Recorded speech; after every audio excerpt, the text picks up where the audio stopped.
Hey there, people. This video is basically to continue to answer people's questions. I have a lot of interesting questions on different topics, especially spirituality, but also a few on self-development. So I want to thank my clients and everyone who has sent me really interesting questions. I really love them and I look forward to answering your questions. So I've made I've put together a few of them because I've received so many. But I'm going to answer about 10 to maybe 15 questions. So I have a few of them here and I'll just answer these ones today. So first of all, I want to start with a really interesting question, which is there intelligence in all things? So this person is asking if there is intelligence in matter, for example, in objects. And the answer is that yes, there is intelligence in objects. There is intelligence in everything.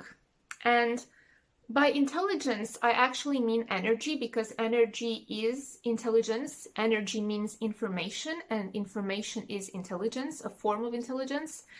So basically, all objects and everything around us has a certain energy attached to it. And that is the information that that object has. So for example, you have an object that has a particular purpose. Okay, so it has been made to do something with it. And that is the information of the object. What it is, what material is made out of. Even the person who has created that object and the places where that object has stayed and where maybe it has traveled from a place to the other. So all of this creates the energy around a particular object.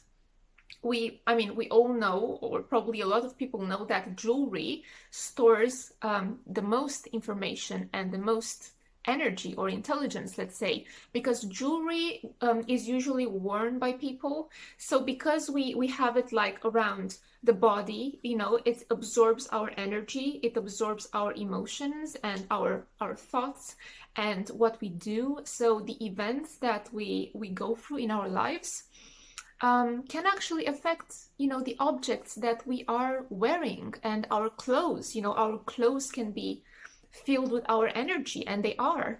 You know, the more we wear them, the more energy this clothes and this jewelry and these objects store. And it's the same with everything. So for example, the pillow behind me has a certain energy attached to it. It has a certain purpose, it has a sort of material it's made out of, it has a certain frequency regarding the print it has, regarding the colors, but also regarding the purpose it was made for and what I have done with that pillow. You know, the fact that I'm using it, you know, to decorate my house, and the fact that I like it, you know, that is an energy that I transmit to a certain object. So if, for example, I love an object, I transmit the energy of loving that object and appreciating it. And that is a particular energy. And that object stores that information. It stores that energy. So, you know, in that sense, yes, to answer the question, yes, matter has energy. It has intelligence. Matter has intelligence. So everything is energy, and everything stores energy. And I think I've mentioned it before that in 2011, I started seeing the etheric energy around everything, literally. So it was around my fingers, it was around my body, but I started seeing the etheric energy around my fork, around my food. And I realized that everything is energy, because I could literally see that energy. And it was like a substance, something between liquid and gas. And the way I was seeing it was colored in like white-blue. So like a white-blue substance that was literally all around me. And I could see it everywhere in objects. So even in a pen, if I would write with a pen, I would see the energy of the pen. If I would use a fork to eat, I would see the energy of the fork. So everything has energy. There's a lot to say on this matter, but yeah, just to say it in short, everything stores energy and everything has energy. And it is with objects, but you know, there have been a lot of studies made actually on plants, on water, of course, with Dr. Masaru Emoto, the Japanese guy who has done a lot of studies on water and how our energy affects the water molecules. But it's really the same with anything. Water is affected to a larger degree and more rapidly, but it is the same with anything, any object around us. And even plants, for example, which are not objects, they are alive, of course. They're a form of living entities, let's say. They are affected by our words. So if we put a lot of love into a plant, for example, we transmit the information of I care for you and I appreciate you, and that plant absorbs that energy and that information and it thrives. But if we completely ignore a plant, even if we water it out of duty every day, let's say, that plant is going to wither because we do not give it its appreciation. And some plants are more sensitive to this than others. So to this, to some extent, it is the same with objects, but objects are not alive as we perceive aliveness. They do not wither, they do not require food or water or whatever, but they are affected by energy. So matter has intelligence, matter has energy, and matter is affected by energy, yes. So this is a really good question. I love this one. Okay, getting now to another question. The second question I received is, well, it's not actually the second, it's different order. But anyway, the second I'm having here, like written down, is what is the difference between a real twin flame and a false twin flame? So the difference between a real twin flame and a false twin flame. Another really good question. I mean, this subject of twin flames is so popular nowadays, and everyone believes or thinks that they have met a twin flame, or that they are in a twin flame relationship. And I think it has become a kind of a trend, where like people want to have a twin flame experience for the sake of having a twin flame experience, because we think it's like, oh, it's not like just, a boring kind of relationship. It's something extraordinary, supernatural, and everyone wants to have that, and everyone thinks they are in one. But very few people who actually think that they are in a twin flame relationship are actually having a twin flame relationship. And the difference, I would say the major difference between a false twin flame and a real twin flame is that with a false twin flame relationship, with a false twin flame, you are in love with the idea of that person. You are in love with the idea of a relationship with that person. Whereas with your real twin flame, you are actually in love with that person, regardless of the fact that you might not like the idea of having a relationship with that person. You maybe don't even want to have a relationship in your life. Maybe you are not even expecting or wanting a relationship, but they came into your life and you just can't help but feel connected to them and love them. Versus, I really want to have a relationship in my life, and I actually really want to have a relationship with my twin flame in my life, and I'm actively looking for it, and I actively want a twin flame relationship. And then the first person that comes your way, that you have like maybe a past life connection with, because we have a lot of people that we have past life connections with. So the first person that comes along and you have like a mild connection with them, you're like, this is it, I think this is my twin flame. I think that I'm in a twin flame relationship, when it's actually not the case. So I think the difference between a false twin flame and a real twin flame, I repeat, is that with a false twin flame, you are infatuated by the idea of them, by the idea of being with them, and by the idea of the relationship that you have in your mind with them. Whereas with a real twin flame, I can tell you that from my experience, they might not even be your type of guy or your type of girl. And they might come into your life in a moment where you're actually not even thinking about twin flames. You're not even wanting any relationship. And it's something you did not want. It's something unexpected. It's something, it's not your type of guy or girl, but they are your twin flame. and there's something much, much deeper beyond any idea that you have in your head about love, about relationships, about your ideal type. So a real twin flame relationship is where you actually love the person for the person. And a false twin flame relationship is where you love the idea of that person. So I hope that makes sense. I really liked this question. Again, that's this really cool questions you guys send me. Okay, so let's see. So we've discussed this thing with matter being intelligent. We've discussed this thing with real twin flames and false twin flames. Now let's see the other questions.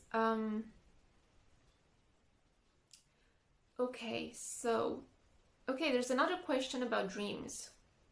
So the person is saying there's a belief that dreams are another reality and that we have a certain consciousness within our dreams. What do you believe about this? So dreams are basically a representation of our current thoughts and emotions and energy that we hold.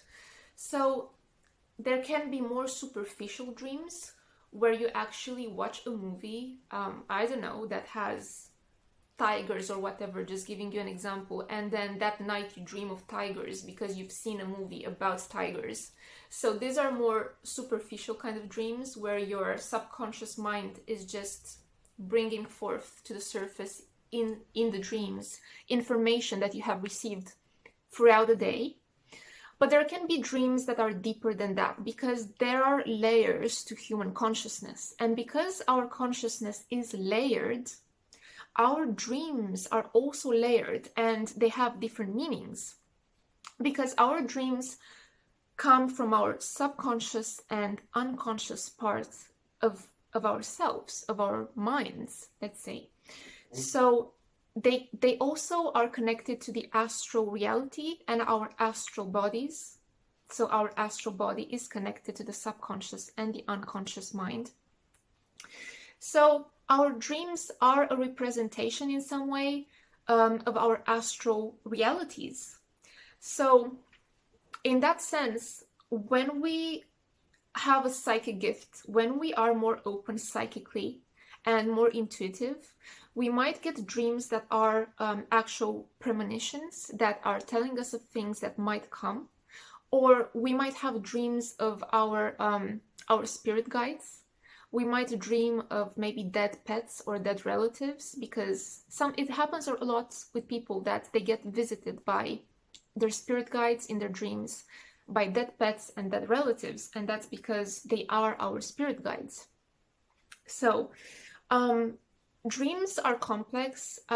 Like I said, some dreams can be a pure representation of the information you have received throughout the day and are just not really worth analyzing or anything like that. Whereas some dreams, you do feel with those dreams that there's something more to it. With the dreams that actually matter, I think you always have a sense that, yeah, this dream actually meant something. It meant something to me. It meant more than just a dream. But at the same time, a dream is like you're having a psychic reading. It's like you're going to a psychic to have a tarot card reading. Dreams are literally a mirror and a representation of what is going on in your consciousness and how you relate to the outside collective consciousness. And of course, like anything with energy changes. Energy changes all the time. We interact with different kind of sources of energy all the freaking time. So that's why I personally don't like paying too much attention to dreams generally, unless there's a specific message, unless you feel there's an important message in those dreams. There is maybe not a threat necessarily, but there's like, you should do this. This dream is telling you should change something, or you should pay attention to a certain thing. Then yes, if you have that intuition and you have those kind of dreams, then your soul, your spirit, your subconscious and your unconscious, they're trying to tell you something.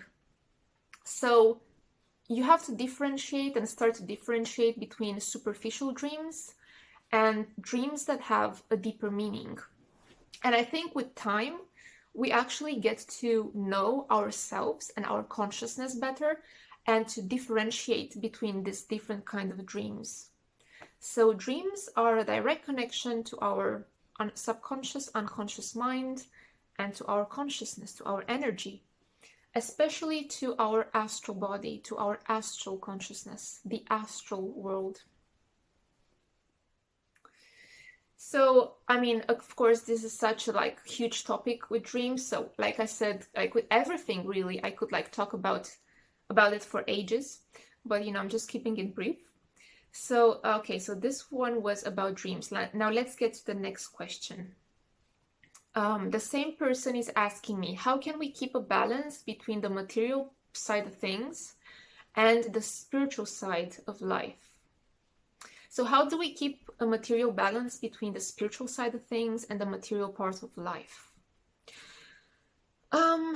I think it's really good to incorporate a certain spiritual practice in our lives to remind us of spirituality and to remind us of our spiritual nature. And this practice doesn't need to be something that everyone else is encouraging or that everyone else is doing, because I've said it 100 times with people, what works for some people doesn't work for others, and it is what it is.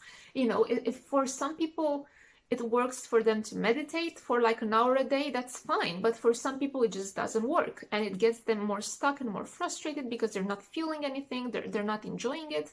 So then what's the point? Because you're not feeling it, you're not enjoying it. Go a different route. Do something else that connects you spiritually.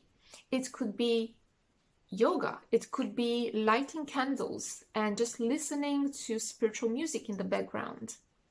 It could be a way of relaxing yourself, of just putting some incense, of having a salt bath, a crystal bath.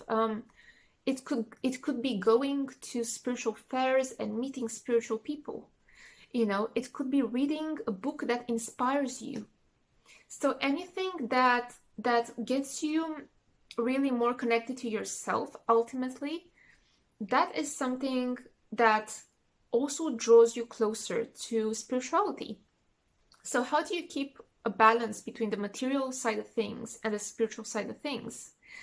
You remind yourself to fill up your own soul and connect with yourself daily, on a daily basis. It could be journaling. It could be a walk alone in the park for half an hour. It literally could be anything that gets you connected to your soul, your spirit, and ultimately to the universe at large. So it's those small habits, it's those little things. So for example, when you're stressed, maybe you want to light some incense and some candles. Just this small kind of habits, this small kind of rituals that really get you connected to the universe and to yourself. This is how you keep a balance between the pure material, logical, action-oriented, survival-oriented part of life, and the deeper spiritual part of life. So this is another good question. So thank you for asking this question and also the other ones. Now let's go on to other questions. So these two were from the same person. Now let's see other questions. So another question from another really great person, and I love the question. So what is the connection? What is the link between the spirit and the brain? What's the connection between our spirit and our brain? Well, I actually have a separate video on that. I'm not really good at telling you how my videos are called, like the title, but I think it's quite a recent one, and I think it's called The Mind is an Interface. And yeah, basically our brain is an interface for our energy. It interprets our energy. So ultimately our brain is an interface for the spirit. So you asked me, what is the connection between our brain and our spirit? Well, the brain is an interface for our spirit, meaning that the brain is like a tool that we have that filters information from our spirit, from our energy field, and it translates it through, for example, through dreams, because we talked about dreams. It translates it through dreams, through colors, through intuition, premonition, thoughts, ideas, inspiration, all of these things. So the brain is an interface for our spirits, basically. Okay, let's see more questions. Oh, yes. I actually I want to talk about a question. It's not written here, but I had it in my mind. Something I've discussed with one of my clients. He's working as a psychiatrist, and we talked about a lot of interesting things regarding mainstream approach to mental health and like more holistic approach to mental health. And basically he was saying that, you know, he suggested that what some of his patients have, for example, in terms of seeing things or hearing things and all of that, they're not necessarily mental health problems, you know, that they might be coming from, you know, a spiritual aspect of things, you know, not everything, you know, if you're like seeing a shadow or like hearing or something, or you're suddenly having the spiritual awakening, many people might think, you know, there's something wrong with me, and it's just a spiritual awakening. So he was talking with me about the fact that, you know, generally the psychiatrists, you know, are not really open to this idea, and they medicate people, you know, that is the thing to do mainstream, right? And I'm not against medication. I think for some people medication is really good when it comes to treating mental health, because there is an imbalance there, you know, in the brain, and sometimes you need both. You need both mainstream medicine, and you need both, you know, a holistic approach as well. Ultimately, I personally believe that energy and spirituality and the deeper aspects of life solve these mental and emotional problems, because from my experience, at least with what I've seen and I've experienced and I've seen other people experience, there's always underneath, there is some kind of energy, you know, acting, entity or spirit acting, supernatural thing at work. Not all the time, but many times. And you know, he was saying that he wanted to suggest this to the community. You know, he's working for not the private but the public, you know, mental health service. He was trying to promote, like, to suggest, you know, some more holistic approaches, right, to dealing with people with such, you know, with such problems, so to speak. Okay, and yeah, he was saying, like, how can I convince these people, you know, that there is more, like, there's a different approach, maybe that there's more to what these people, my clients basically are experiencing, he was telling me.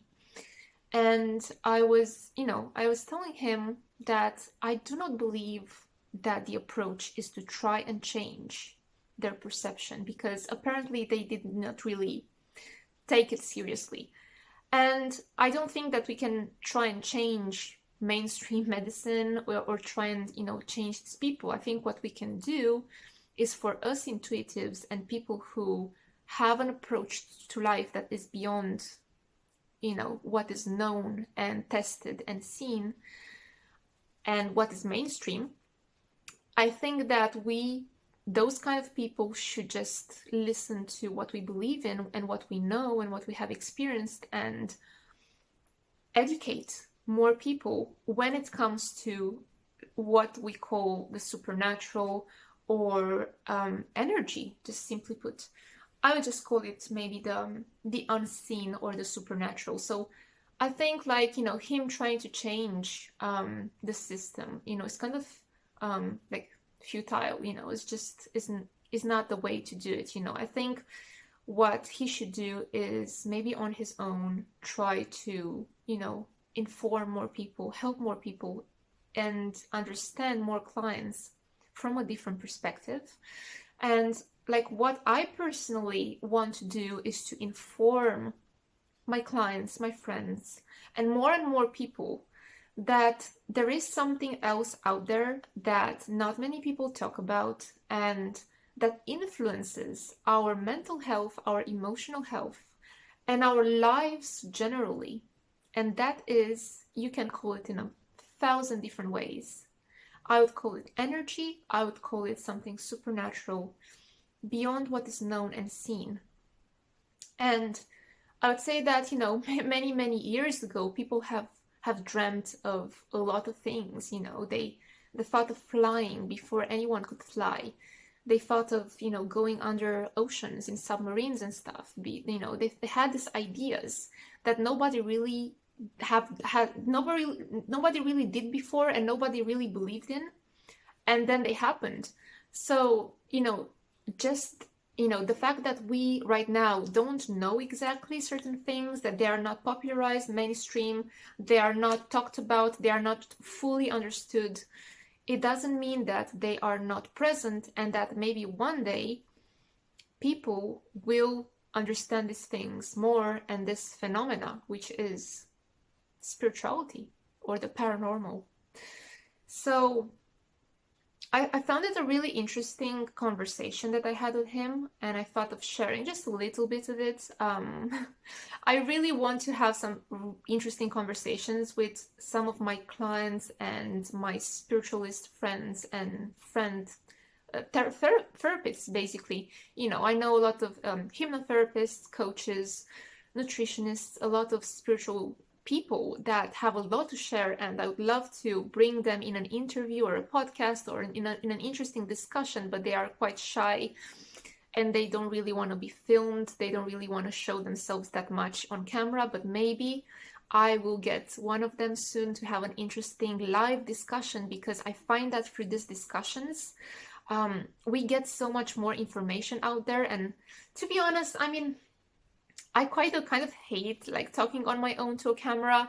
Like I used to love to hold in-person workshops for years before the pandemic. I used to love holding these in-person workshops and interacting with people and talking live with them rather than me talking to a camera, because I find like with YouTube, I don't know, it's like I'm talking to a camera and it just doesn't feel the same. I feel like the energy isn't flowing in the same way. Whereas when I'm with someone or with a few people, I feel like the conversations, they're just magnificent. They're just amazing.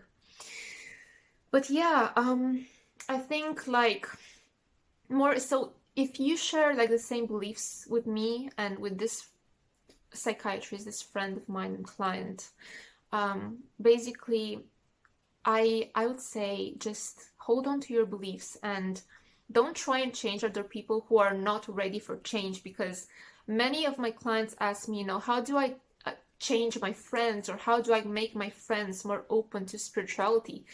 And the answer is that you cannot make your friends open themselves to something that they are not interested in or they don't believe in. So what usually happens and what naturally happens is that you usually don't have the same friends. So when you start a spiritual path, and when you have this kind of awareness and other people don't share this awareness with you, they just naturally kind of drift out of your life. And it's kind of a natural process.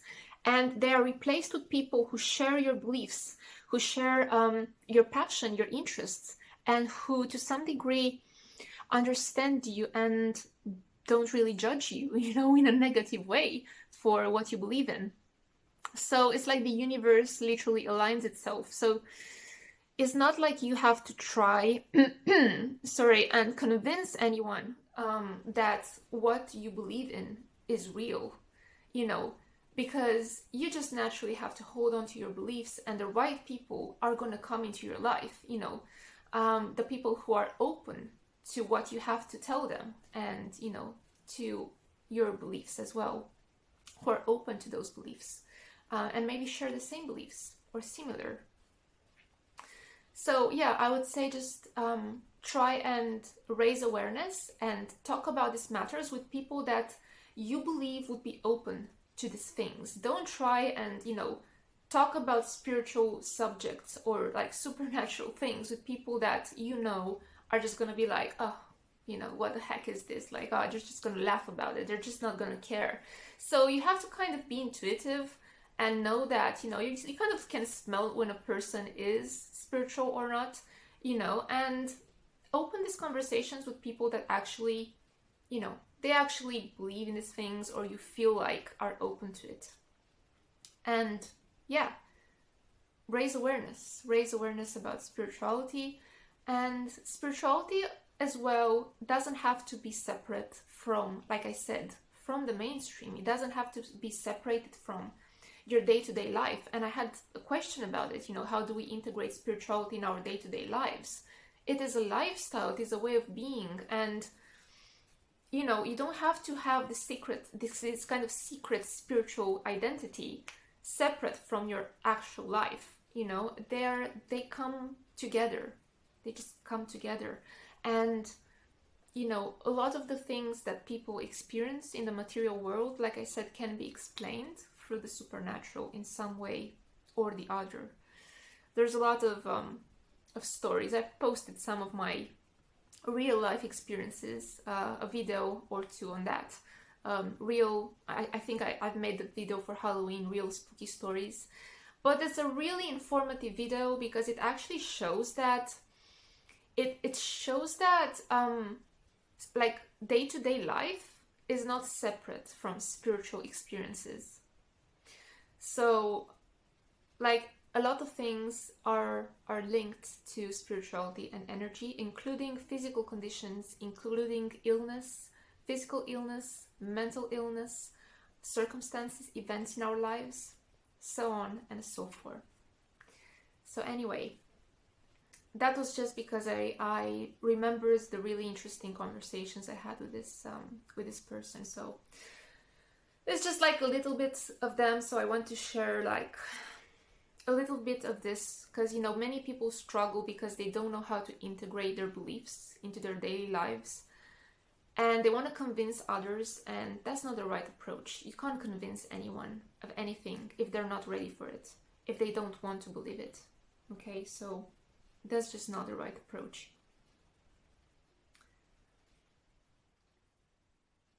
Okay, so let's see other questions. Okay, so another question, I think I'm only going to do like another 2 or 3 questions because I don't want to make this video extremely long, so we're going to just do another 2 questions, I think. So another question is, like, people that we held dear and that are dead, are they like always dead, or can they be spiritual guides from up there? So are they always dead, or can they be spiritual guides from up there? Okay, so this is about people that maybe have been like family or friends, and they are now dead, and this person is asking if they can be our spiritual guides, or are they like forever gone? I think, you know, that was the question. They're not forever gone. So where there is a strong energetic and emotional connection with someone, these people are always going to have that energetic and emotional connection with us. And I can tell you that through my work with past life regression, for those of you who don't know, I also do past life regression. So through my work with past life regression, I've seen that the same kind of people appear in our lives, actually the same spirits that we had a strong connection with throughout lifetimes tend to appear in our lives in other lifetimes as well. So it's like a repetition. So if we have a strong spiritual connection with a person in this life, it's like for sure that they might have appeared in our other lives as well, in past lives. So this connection doesn't go away, like even with death, right? Because these people have died and we have died in our past lives, but it doesn't mean that we were forever gone or that they are forever gone, because guess what? People meet in the current life. You know, I've met a lot of people in this life that I found out I had past life connections with, and I've seen those relationships in my past lives. So I've seen exactly who those people were for me in past lives and what the relationship was. And, you know, I know what the relationship is in this life. And it's kind of you meet again and again. So the connection is never broken, because once there is a soul connection, or even like an emotional connection with someone, an energetic connection, there is a karma. Some people call this karma. To some degree, it is a type of karma. And yes, they come up in your life, they reincarnate, we reincarnate. So the connection is never lost. I do past life regression, so I believe in past lives because I've seen my past lives and they explained a lot for me. And I've also seen and witnessed other people's past lives through the work that I do. So I know that there is more to life than just this life and death, basically. And also, when someone in this current life that you loved, that when you lose them through death, when, for example, I had like recently people who have lost their pets, okay? So when someone loses their 15-year-old pet, right, or some, like a being that they really were connected with, that energy, that spirit, the spirit of that dog or that pet, for example, it stays with them. They have dreams of that pet, they feel the energy around them. And, when I do readings, for example, I connect also with the energy of that pet, of that animal. It's the same with humans, obviously. When you lose someone dear to you, that connection, the spiritual connection, their energy is still with you. So if you had a really strong emotional connection with someone, whether it is an animal or a human, that connection is still there. Now, what happens? Like, for example, I'm gonna give the example of this pet, right? So when someone loses a pet and they feel the energy of this pet, for example, for 1 or 2 or 3 years around them, they constantly dream of the pet and, this kind of stuff. At one point, what happens is that the pet, like any being, like any spirit, wants to reincarnate. And suddenly it finds the opportunity to reincarnate. And it reincarnates. And then the connection is weaker. So the connection is not completely lost. Even when our beloved pet, or even when a beloved friend or family member dies, and after years they reincarnate and we are still alive. It sounds crazy, but it happens. It totally, completely happens, yes. So when this happens, basically, so we're still alive and they have reincarnated.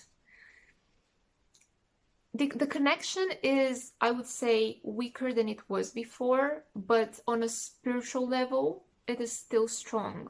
But the energy of that spirit is now projected into a different life, into a different mission, a different purpose, a different karma, potentially. Okay, we can talk in terms of karma. But the spirit of that deceased friend or family member or beloved pet, their spirit, even though they have projected themselves into another body, a different body, they have reincarnated, their spirit in many cases is still very connected to our spirit. So the spiritual connection, the connection between one spirit and the other, between our spirit and their spirit, still exists, even if they have reincarnated, maybe across the globe, like on the other side of the globe, right? So the spiritual connection still exists, and the psychic connection can still be very strong, like I said, depending on how strong the connection was when they were alive. So depending on how strong your relationship and your connection was with that being when they were alive, in the same way, that connection will stay strong or will be weaker, when they reincarnate. It's just that you won't feel their energy that much around you, or you will stop dreaming about them when that happens. It is very often that this happens. So that's a really interesting question. Life is mysterious, it's interesting, it's fascinating. So when someone dear to us dies, basically, for a while they are just spirit and they are connected and potentially around us, attached to us. But then they move on. They move on, and in 90%, 99% of the cases I've seen, they reincarnate. And then, it's different. The connection changes, but the spiritual connection is still there. And now the thing is that you might see them again in their next incarnation, in the same lifetime. There's a lot to talk about, really. Now, since we're talking about this subject, I just, remember some of the things that I've seen myself in past lives. And like I've seen with some people that I know from this life, I've seen that we were connected. Like, for example, with my twin flames, since, there was a question about twin flames, I had past life regression, and I've seen that in many past lives, I was married to my twin flame. And in the first life I've seen, we were somewhere in France, and he got poisoned by someone and he died, and we had 2 children together. And basically it was like he left us, he abandoned us, but not willingly, of course. He died, and in this life, my twin flame has this really kind of crazy obsession with not leaving someone, not abandoning someone. And especially he has this extra care when it comes to children. And I know it comes from past lives, because in that past life, I've seen that he had a lot of regrets. When he died, poison basically, he died and he had regrets because he could not be with me and our children. In the next life, now this is like a bit personal, but since we are here talking about past lives and reincarnation and twin flames, I thought of, sharing my past life stories a little bit. In the next life, basically we met again, and it was, this was the last life that we had before this particular current life we're having right now. And it was sometime just before the First World War. And basically we were living again in France, this time near Paris, something like that. It was all very specific. We were married again, and again we had 2 children, and he left. He went to war, basically, against Germany, and he got captured, and I never saw him again in that life. And there's a lot more to say about that particular life, this last life, because it's very, very interesting, and it has, a lot of things that I'm not sure I'm ready actually to share them. But the point is, I never saw him again. He was captured, and by Nazis, basically. And it's kind of like a repetition of the karma. And I've also seen other people from this past lives and other past lives that I had relationships with, not romantic relationships necessarily. We just met. They were around me, they were around us. And these people, I also know them in this life. So we have karma together as well. So life is kind of like a repetition, not necessarily like a repetition, but it's like, events that happen leave a mark on you spiritually, and these things leave an imprint, and we reincarnate. We tend to reincarnate over and over, to somehow have a resolution or sort out things. And the crazy thing is that we don't remember anything that happened from our past lives, unless we are spiritual in that incarnation and someone tells us about these things, or we do a past life regression and then we find out about them. But unless we do that, we don't remember our past lives. Like, for example, I did not remember when I met him that, these things happened to us in past lives. I know that when I saw my twin flame, first time I saw him, it was in the clinic I used to work, and he was working in that same clinic. And I asked him, I think, how to place a lock on the door or something like that. And it was the first time we were close to each other or looking at each other, because like, you know, the rest of the time it was just kind of like hi and bye, and we were both doing our job and stuff. And I remember it was the first time he was standing next to me and we looked into each other's eyes, and it felt like a flash, like the tower tarot card, you know. It felt like an earthquake. It felt like something like, oh my gosh, there is something there. When we looked into each other's eyes, I saw him just remaining like this. He was just like, it's like something struck him, and it's something, I felt something inside myself, as if kind of like, I know you, there's a connection. I felt the connection instantly. But because I was not looking for the connection at the time, I was just like erasing it from my mind, and I was like, okay, thank you, bye. And I just turned to leave. You know, I was like, okay, thanks for showing me how to do this, thanks. And I just turned to leave, and I saw his eyes. He could not take his eyes away. He was just staring at me, and his eyes just like followed me, but not in a sexual way, not in a creepy way, not in a, you know what I mean. You know, when a guy is just staring at you because he's like, oh, she's so hot, I wanna, you know, like bang her or something, you know. It was not in that kind of creepy way. It was like he was just struck by something. He was just like, there was a remembrance, and I felt it. But, you know, I turned my back because I did not want to look into it. I was not looking for such a connection, or I did not want to read between the lines too much. But I felt that. I felt his energy. I felt his eyes that followed me. And when I looked into his eyes, in that moment, first time I looked at him, there was something there. There was something there when I looked into his eyes, and when he looked into my eyes for the first time. It's hard to describe. It's really hard to describe in words. So the point is, we forget that we have lived these things together.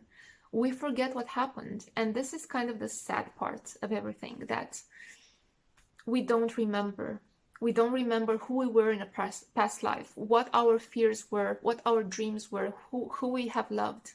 And then we meet the same people, but we don't know who they are anymore for us, in terms of like a cognitive way, in a conscious way. It's like, oh, hi, that's my name, and hi, yeah, that's my name. But you actually know each other. You've known each other for lifetimes.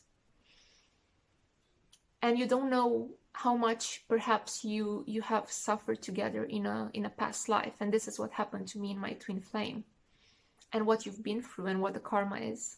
So it's kind of sad and fascinating at the same time, knowing that after this lifetime, you will not know, basically, in your next life, who you were in this life.